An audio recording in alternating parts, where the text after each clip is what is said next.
नमस्कार जय हिंद साथियों, एक बार फिर से आप सबका बहुत बहुत स्वागत है। आज हम चर्चा करेंगे स्थानीय स्वशासन, ग्राम सभा एवं ग्राम पंचायत का संपूर्ण इतिहास।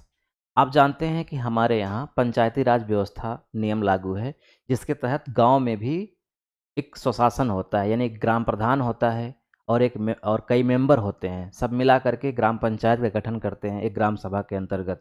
फिर उसके ऊपर हम जाएंगे तो क्षेत्र पंचायत होती है, उसके ऊपर जाएंगे तो जिला पंचायत होती है। तो इस तरह से 3 स्तरों की एक पंचायत होती है। तो इसका गठन कैसे किया गया और इसका इतिहास क्या है, इसको हम लोग खूब डिटेल में देखेंगे, खूब अच्छे से समझेंगे, क्योंकि ये संविधान में इसका वर्णन है। शुरुआत में संविधान में इसका वर्णन नहीं था। 1993 में संविधान में ये बातें सारी लिखी गई, लेकिन उसके पहले इसका इतिहास क्या है हम लोग विस्तार से जानेंगे, समझेंगे। तो चलिए शुरू करते हैं। देखिए, स्थानीय स्वशासन अनुच्छेद 40। हम जानते हैं कि हमारा जो संविधान है उसमें मौलिक अधिकार हैं, मौलिक कर्तव्य हैं और नीति निर्देशक तत्व हैं। तो जो नीति निर्देशक तत्व होते हैं ना, वो 36 से अनुच्छेद 36 से 51 तक का उनका वर्णन है। तो नीति निर्देशक तत्व का मतलब होता है कि नीति निर्धारण में वो कार्य करते हैं और वो काम सौंपे गए हैं राज्यों को कि भविष्य में वो कुछ इस पर कर सकेंगे।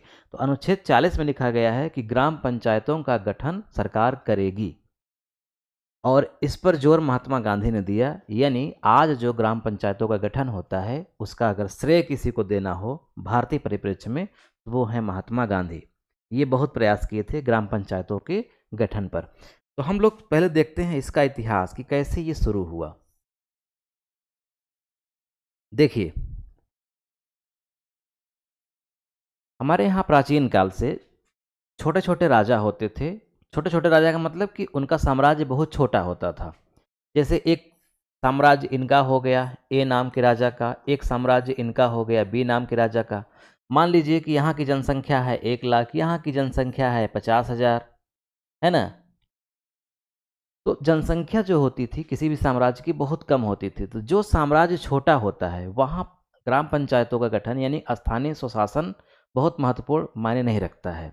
लेकिन जब वो साम्राज्य बड़ा हो जाता है तो उस साम्राज्य को चलाने के लिए छोटे छोटे स्तर पर शासन की आवश्यकता होती है। जैसे आज हमारे यहाँ स्थानीय स्वशासन यानी ग्राम पंचायतों का अगर गठन किया गया है तो इसका रीज़न ये है कि भारत बहुत बड़ा साम्राज्य है। 32,87,263 वर्ग किलोमीटर इसका क्षेत्र है। तो सेंटर से, केंद्र से ही पूरा गवर्नेंस नहीं हो सकता है, इसलिए इसको पंचायतों में भी बांट दिया गया। तो जो छोटे छोटे राजा होते थे उनका साम्राज्य बहुत छोटा होता था, तो वहाँ पंचायतों का उतना महत्व नहीं था। लेकिन हमारे यहाँ एक वंश आया, मौर्य वंश। मौर्य वंश, इसका साम्राज्य बहुत बड़ा था, आज के साम्राज्य से भी कहीं ज़्यादा था। मौर्य वंश में एक राजा हुए थे अशोक। अशोक का साम्राज्य इतना बड़ा था कि उतना बड़ा और किसी भी राजा का नहीं हुआ। लगभग 50 लाख वर्ग किलोमीटर का क्षेत्र था। और इतने बड़े साम्राज्य की शासन व्यवस्था कैसे चले, इसलिए छोटे छोटे स्तर पर, गांव स्तर पर स्वशासन की शुरुआत की गई थी। तो सबसे पहला स्वशासन की शुरुआत मौर्य वंश में हुई थी। मौर्य वंश के बाद मुगल वंश में हुई थी, क्योंकि मुगल भी साम्राज्य बहुत बड़ा था। उसके बाद फिर ब्रिटिश साम्राज्य में हुई, क्योंकि ब्रिटिश साम्राज्य भी बहुत बड़ा था और कहा जाता है कि ब्रिटिश साम्राज्य में सूर्य कभी अस्त नहीं होता है। भारत में भी साम्राज्य था, कई जगह इसका साम्राज्य था। तो मौर्य, मुगल और ब्रिटिश। लेकिन हो सकता है कि जिस रूप में आज है उस रूप में न हो, बहुत उसमें बदलाव हो गया है, लेकिन था जैसे भी था। तो अगर हम अब ऐतिहासिक परिप्रेक्ष्य में देखें तो हम पहुंचते हैं 1864 में। सबसे पहले 1864 में सबसे पहले स्थानीय स्वशासन को मान्यता मिली अंग्रेजों द्वारा, जो कि हमारे यहाँ ब्रिटिश साम्राज्य था। तो ब्रिटिश साम्राज्य द्वारा स्थानीय स्वशासन को क्या मिली? मान्यता मिली, यानी कि अब ये लीगल रूप में गठित किए जाएंगे। ठीक है। उसके बाद हमारे यहाँ 1870 में एक गवर्नर जनरल हुए, जिन्हें भारत का गवर्नर जनरल कहा जाता है, जिनका नाम था Mayo, Lord Mayo. Lord Mayo ने इन पंचायतों में वित्तीय धन मुहैया कराने की शुरुआत की। यानी कि जो पंचायतों का गठन होता था छोटे स्तर पर, वहाँ पे वित्तीय सुविधा नहीं दी जाती थी मैंने सरकार की ओर से। लॉर्ड मेयो ने पहली बार पंचायतों को वित्तीय सुविधाएं देनी शुरू की। वित्तीय सुविधाएं का मतलब धन मुहैया करवाया एक तरह से, पहली बार। उसके बाद 1882 में एक दूसरे गवर्नर जनरल हुए जिनका नाम था Lord Ripon. Lord Ripon, Lord Ripon को स्थानीय स्वशासन का जन्मदाता कहा जाता है, क्योंकि इन्होंने स्थानीय स्वशासन के 2 स्तर शुरू किए। एक था जिला बोर्ड और एक दूसरा था तालुका मंडल। तो जिला बोर्ड और तालुका मंडल ये 2 लेयर थे एक तरह से स्वशासन के। जिला स्तर पर जिला बोर्ड और जिला के जस्ट नीचे मंडल स्तर पर तालुका बोर्ड। और ये दोनों भारत में स्थानीय स्वशासन के मैग्ना कार्टा हैं, यानी इन्हीं के माध्यम से ही आज हम लोग यहाँ तक पहुँचे हैं। तो लॉर्ड रिपन को भारत में स्थानीय स्वशासन का जन्मदाता माना जाता है, जो कि आज है। अब स्थानीय स्वशासन चल ही रहा था, जिस भी रूप में चल रहा था। 1907 में पहली बार इसकी जांच के लिए कि किस प्रकार से ये कार्य कर रहा है, कितना ठीक है, इसमें क्या संशोधन की आवश्यकता है, इसके लिए एक आयोग अंग्रेजों द्वारा गठित किया गया था इसकी जांच के लिए। फिर उसके बाद 1919 का जो भारत शासन अधिनियम था, भारत शासन अधिनियम में पंचायतों के लिए अलग से विषय निर्धारित किए गए, यानी कि जो सेंटर में विषय थे जिन पर सेंटर कानून बना सकता था, अब वो विषय कुछ सौंप दिए गए। कहाँ? पंचायतों को, यानी पंचायतों को भी अधिकार दे दिया गया कि आप फला फला फला काम करेंगे। जैसे आज की पंचायतों को 29 काम सौंपे गए हैं, वो हम आगे आपको बताएंगे, लेकिन उस समय काम नहीं सौंपे गए थे ना। तो पहली बार 1919 में काम सौंपे गए, यानी कि विषय का निर्धारण हुआ ब्रिटिश साम्राज्य में कि कौन कौन से विषय होंगे जिन पर शासन किया जाएगा ग्रामीण स्तर पर। फिर उसके बाद 1935 का भारत शासन अधिनियम है, जिसमें राज्य का विषय बना दिया गया स्थानीय स्वशासन को। राज्य का विषय यानी कि प्रत्येक राज्य अब अपने यहाँ अपने स्तर से स्थानीय स्वशासन का यानी कि ग्राम पंचायतों का गठन करेंगे और काम सौंपेंगे। अब इसी क्रम में भारत आज़ाद होने वाला है। भारत का संविधान लिखा जा रहा है। भारत के संविधान में महात्मा गांधी नहीं है, मतलब भारत के संविधान सभा के सदस्य के रूप में महात्मा गांधी नहीं थे और कुछ प्रमुख व्यक्ति जैसे कि मोहम्मद अली जिन्ना भी नहीं थे। बाकी लगभग सारी हस्तियां संविधान में थी। ये संविधान भारत के आज़ादी के पहले ही लिखा जाने लगा था। भारत आज़ाद हुआ 15 अगस्त 1947 को, लेकिन हमारा संविधान 9 दिसंबर 46 से ही लिखना शुरू हो गया था। तो हमारे संविधान में अब सारी बातें लिखी जानी थी कि अंग्रेजों के चले जाने के बाद कैसी यहाँ पे व्यवस्था रहेगी, कैसी शासन व्यवस्था रहेगी। तो अब यहाँ पर 2 विचार थे, इसको आप समझिए ध्यान से। एक तो था B.R. अम्बेडकर का, B.R. अम्बेडकर मतलब डॉक्टर भीमराव अम्बेडकर, और दूसरे थे महात्मा गांधी।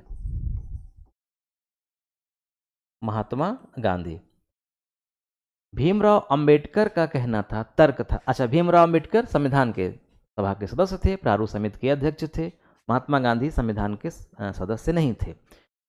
डॉक्टर भीमराव अंबेडकर का कहना था, क्योंकि संविधान सभा में ये मांग उठने लगी कि जो पंचायतें हैं स्थानीय स्वशासन पर जो चल रही हैं अभी तक ब्रिटिश काल में, इनको भी महत्व दिया जाए, इनको भी चालू रखा जाए कि समाप्त कर दिया जाए, यानी इनको भी संविधान में स्थान दिया जाए या छोड़ दिया जाए। तो इस पर डॉक्टर अंबेडकर ने कहा कि नहीं, स्थानीय स्वशासन को संविधान में न दर्ज किया जाए, क्योंकि स्थानीय स्वशासन ठीक नहीं है। क्यों ठीक नहीं है, उन्होंने कारण बताया। लेकिन महात्मा गांधी ने कहा कि नहीं, जो स्थानीय स्वशासन है यानी कि जो ग्राम पंचायतों का गठन होता है जिस भी स्तर पर, वो ठीक है, वो रहना चाहिए। अंबेडकर ने कहा कि क्यों ठीक नहीं है, इसलिए कहा क्योंकि वो देख चुके थे ब्रिटिश शासनकाल में ही जो स्थानीय स्वशासन थे, जहाँ जहाँ वहाँ उन्होंने देखा था कि वहाँ पे दबंगों का, सवर्णों का कब्जा होता है। इनका तर्क ये था कि स्थानीय स्तर पर यानी कि गांव स्तर पर, क्षेत्र स्तर पर जो दबंग होते हैं, जो पैसे वाले लोग होते हैं और खासकर जो सवर्ण जात के लोग होते हैं, उन्हीं का कब्जा होता है। तो कभी भी चुनाव होगा या कुछ भी होगा तो उन्हीं का कब्जा रहेगा और वो गरीबों पर, वंचितों पर ज़्यादा शोषण करेंगे। इसलिए ग्राम स्तर पर यानी कि लोकल स्तर पर जो प्रशासन की यानी कि शासन की आप बात कर रहे हैं वो ठीक नहीं लग रही है। इनका ये तर्क निराधार नहीं था, बहुत तार्किक व्यक्ति थे।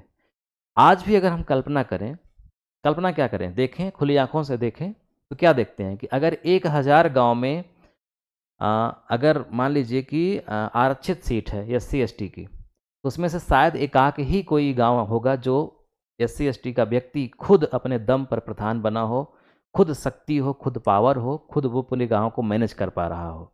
शायद 1000 में एकाक ठो होंगे। बाकी 999 ऐसे होंगे जो एक कठपुतली की तरह होते हैं, उनके ऊपर कोई हेड रहता है और वो प्रायः सवर्ण दबंग ही होते हैं। तो भले आरक्षण के कारण आज वो गांव के प्रधान बन गए हैं, लेकिन वो कठपुतली हैं, वो कुछ कर नहीं सकते, उन पर किसी का शासन होता है। ये बात अंबेडकर जानते थे, इसीलिए वो संविधान में इसका महत्व नहीं दे रहे थे। उनका कहना था कि इसको शामिल न किया जाए।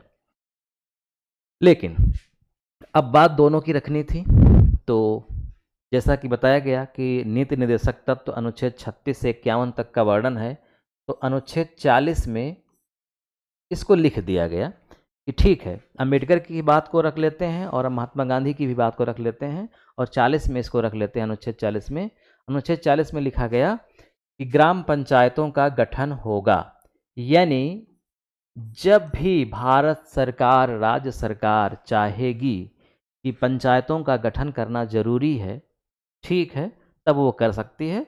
वर्तमान में बहुत आवश्यकता नहीं है। यानी ये सरकार पर छोड़ दिया गया, भविष्य के लिए छोड़ दिया गया। बहुत सारी बातें जो भविष्य के लिए छोड़ी गई थी वो नीति निर्देशक तत्वों में लिखी गई थी। जैसे 44, अनुच्छेद 44 में क्या है, समान नागरिक संहिता। आज भी हमारे यहाँ समान नागरिक संहिता नहीं लागू है ना, गोवा में लागू है और अभी दूसरा राज्य हुआ है कौन सा, उत्तराखंड, जहाँ पर समान नागरिक संहिता लागू है। समान नागरिक संहिता का मतलब सभी लोगों के लिए समान कानून, समान नियम। तो ये चाहते तो उसी समय लागू कर सकते थे जब संविधान बन रहा था, लेकिन नहीं, इसको नीति निर्देशक तत्व में लिखा गया और कहा गया कि भारत सरकार जब समझेगी कि अब हमारे यहाँ स्थितियाँ सुधर गई हैं, पढ़े लिखे लोग हो गए हैं, काफ़ी बदलाव आ गया है, स्थिति उस लायक हो गई है, तब वो समान नागरिक संहिता को लागू करेगी। ठीक उसी प्रकार से पंचायतों का भी वो गठन करेगी जब सरकार को लगेगा कि अब स्थिति ठीक है तब। अब भारत आज़ाद हो जाता है। भारत आज़ाद होने के बाद पहली बार 2 अक्टूबर को, 2 अक्टूबर 1952 को सामुदायिक विकास कार्यक्रम शुरू किया गया गांधी जी के ही सुझाव पर। हालांकि गांधी जी की तो मृत्यु हो गई थी, लेकिन गांधी जी के जो सिद्धांत थे उस पर ही सामुदायिक विकास कार्यक्रम की शुरुआत हुई 2 अक्टूबर 1952 को।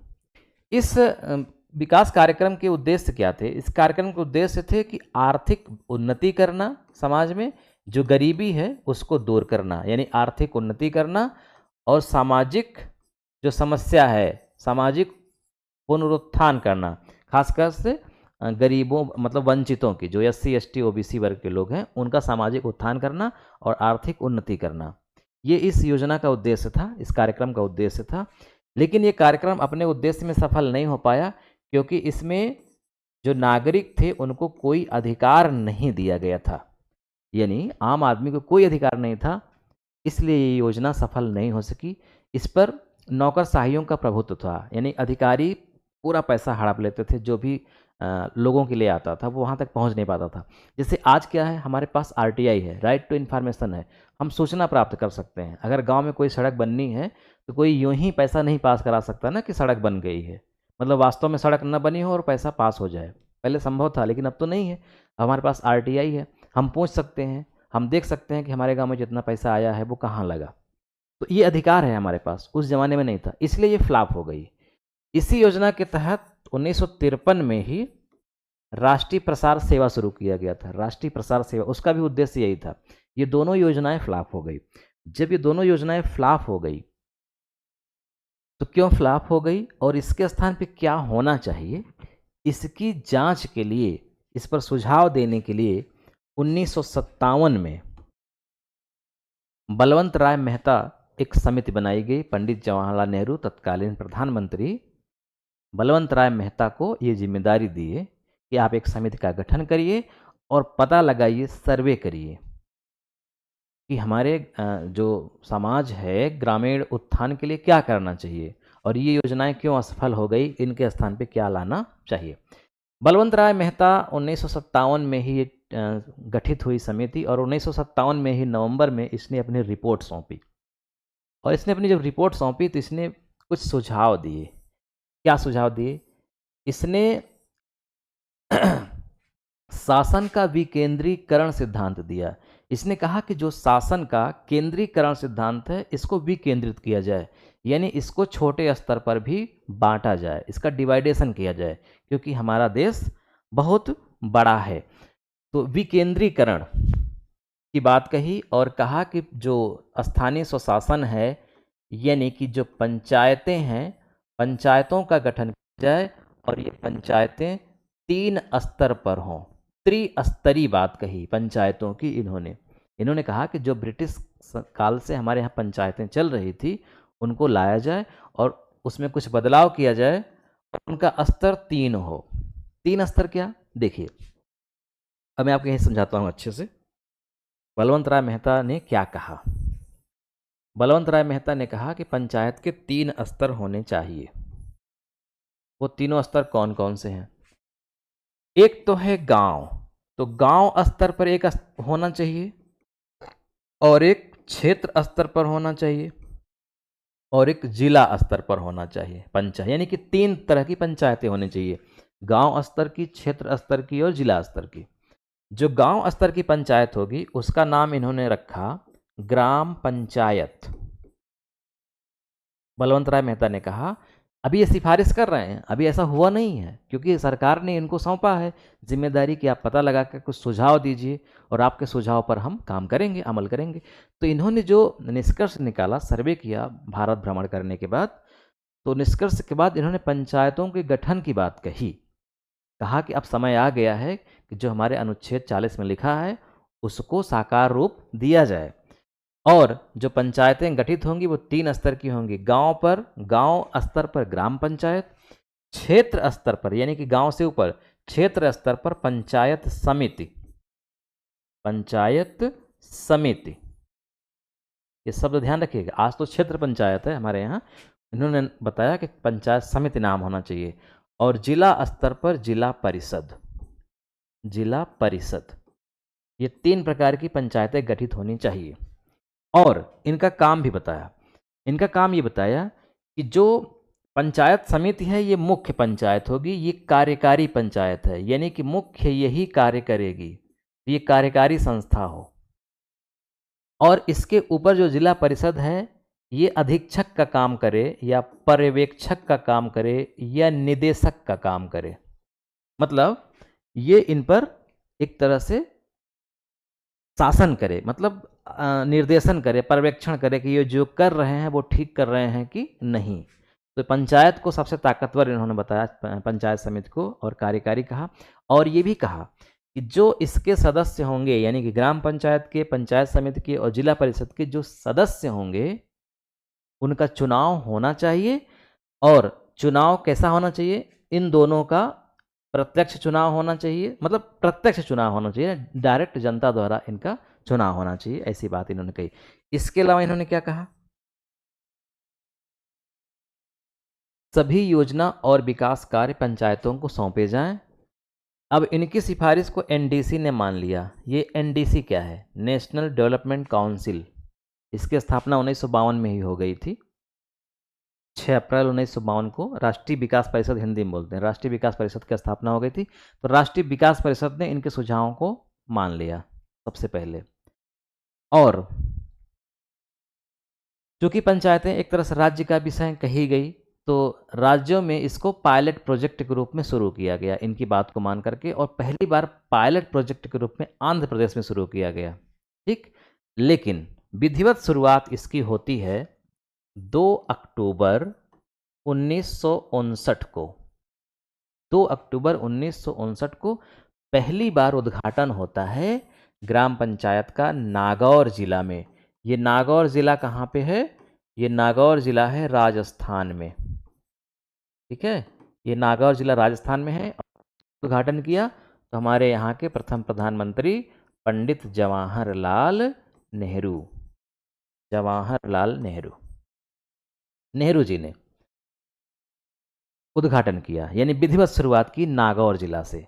तो भारत का पहला राज्य जहां पर पंचायती राज व्यवस्था का उद्घाटन हुआ या पंचायतों का गठन किया गया, वो राज्य है राजस्थान।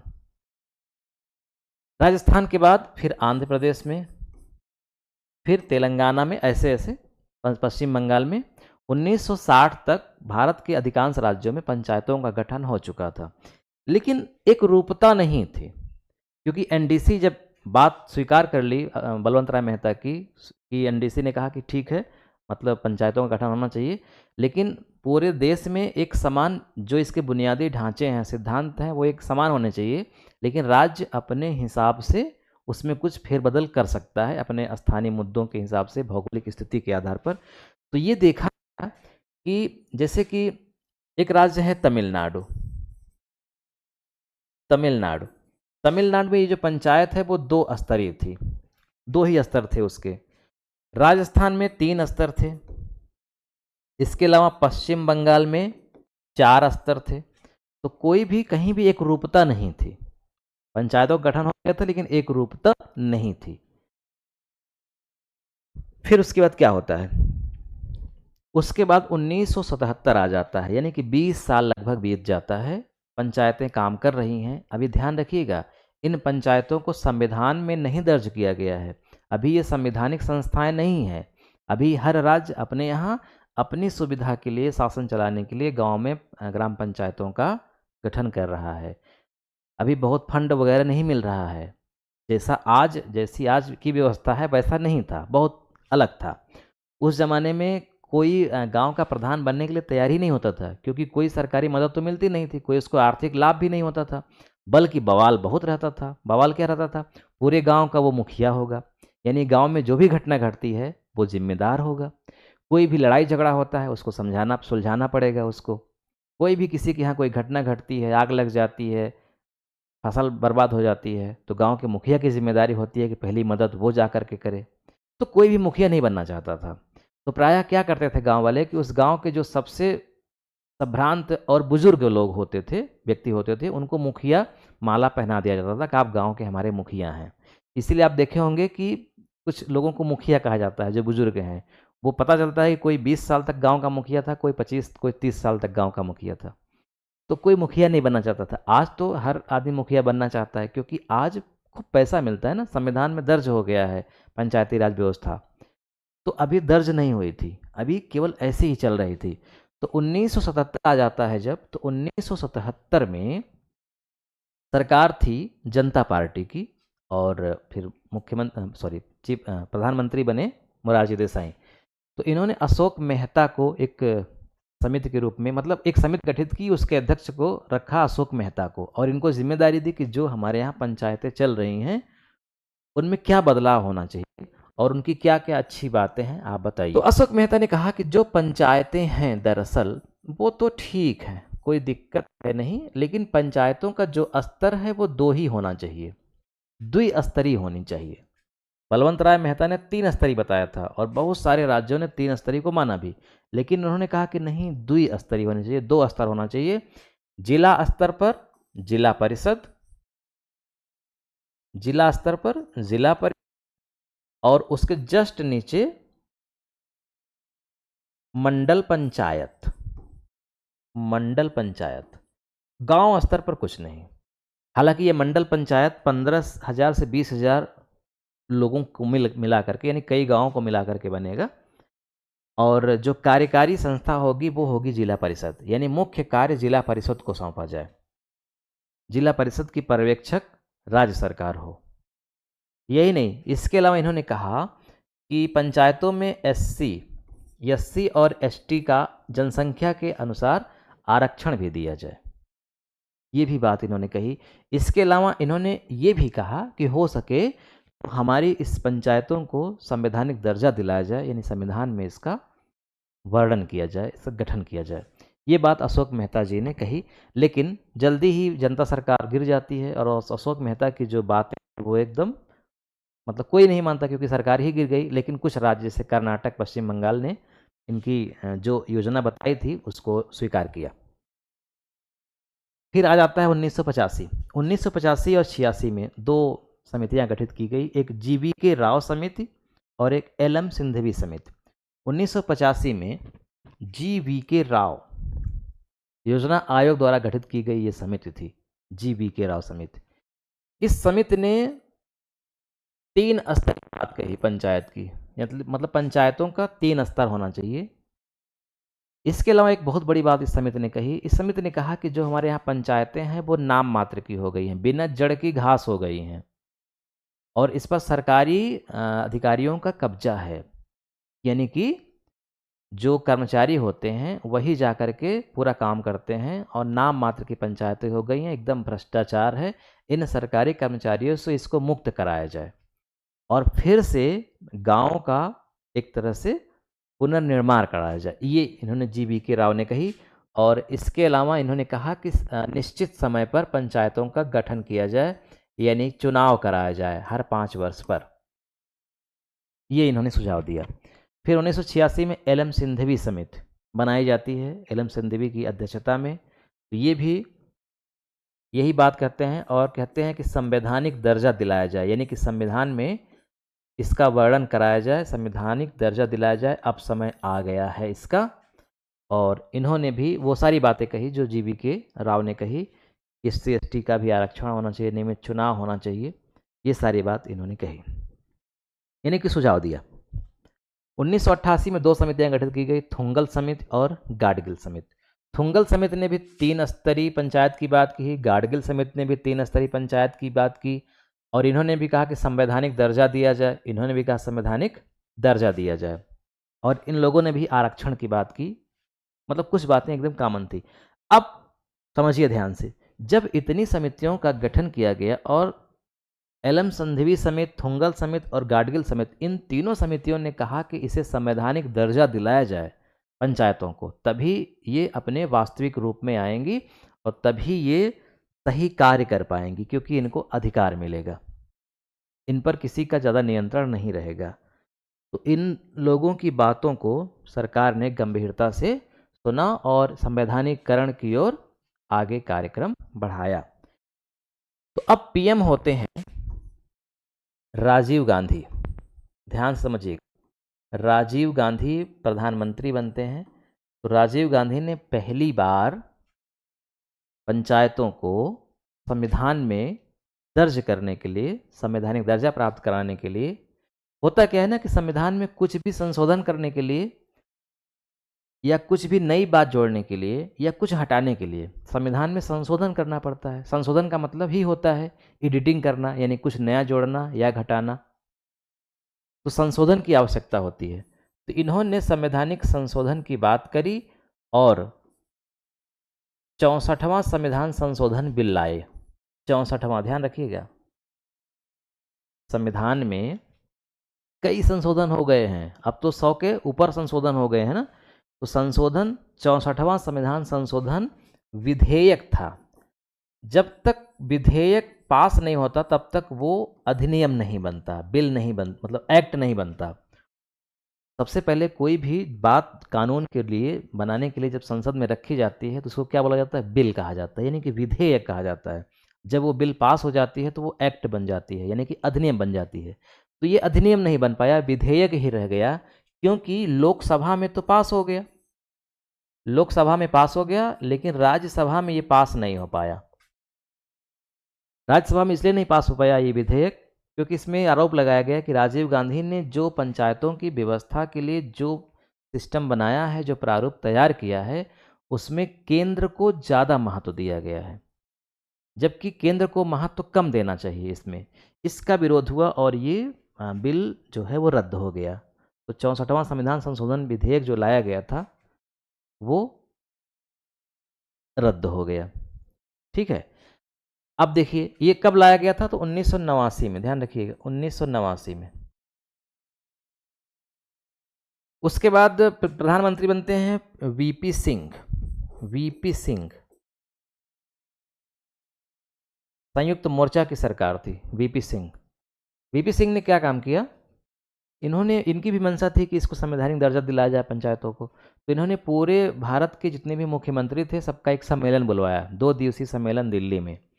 और उस सम्मेलन में ये बात निकल के आई कि एक संवैधानिक संशोधन विधेयक, यानी कि संविधान संशोधन विधेयक लाइए और पास करवाइए। तो ये भी संविधान संशोधन विधेयक लाए, लेकिन उसके पहले ही इनकी सरकार गिर गई, बीपी सिंह की सरकार ही गिर गई। जब बीपी सिंह की सरकार ही गिर गई तो फिर वो योजना धरी की धरी रह गई।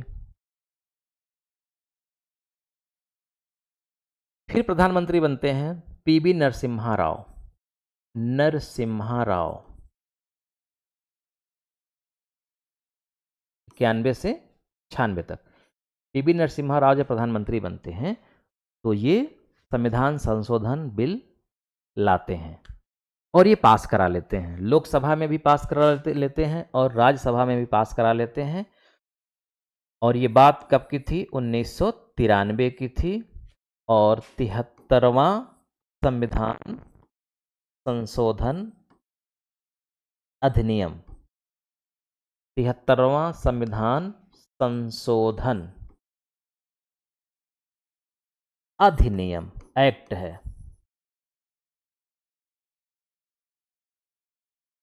जो भी संविधान संशोधन विधेयक रहा हो उससे मतलब नहीं है, लेकिन जो भी विधेयक लाया गया वो पास हो गया और 73वां संविधान संशोधन अधिनियम 1993 के रूप में ये पारित हो गया। और 24 अप्रैल 1993 से इसे लागू कर दिया गया। यानी स्थानीय स्वशासन, पंचायतों का गठन हो, ऐसी बात संविधान में लिख दी गई और इसके लिए बाकायदे संविधान में संशोधन करना पड़ा इस बिल के माध्यम से। और संविधान में संशोधन क्या करना पड़ा, संशोधन ये करना पड़ा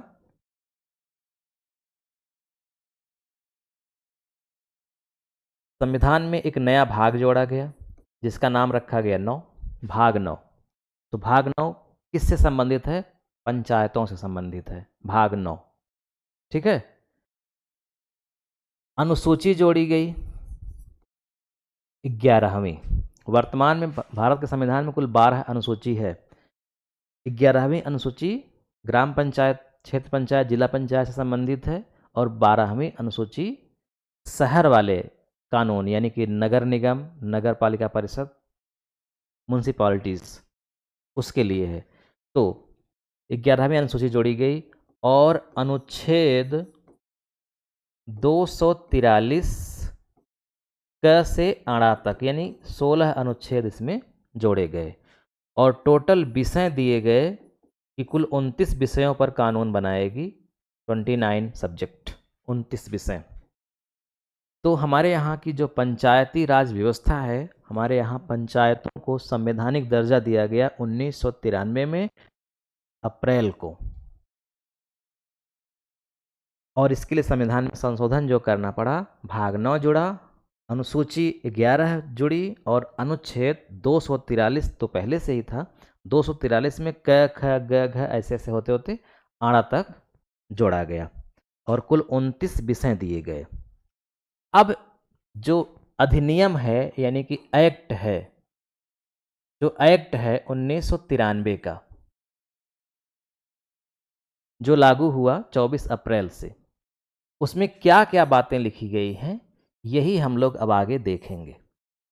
इसमें अब हम लोग आगे पढ़ेंगे कि ग्राम सभा क्या होती है, ग्राम पंचायत, न्याय पंचायत, ये सब इसमें लिखा गया एक्ट में।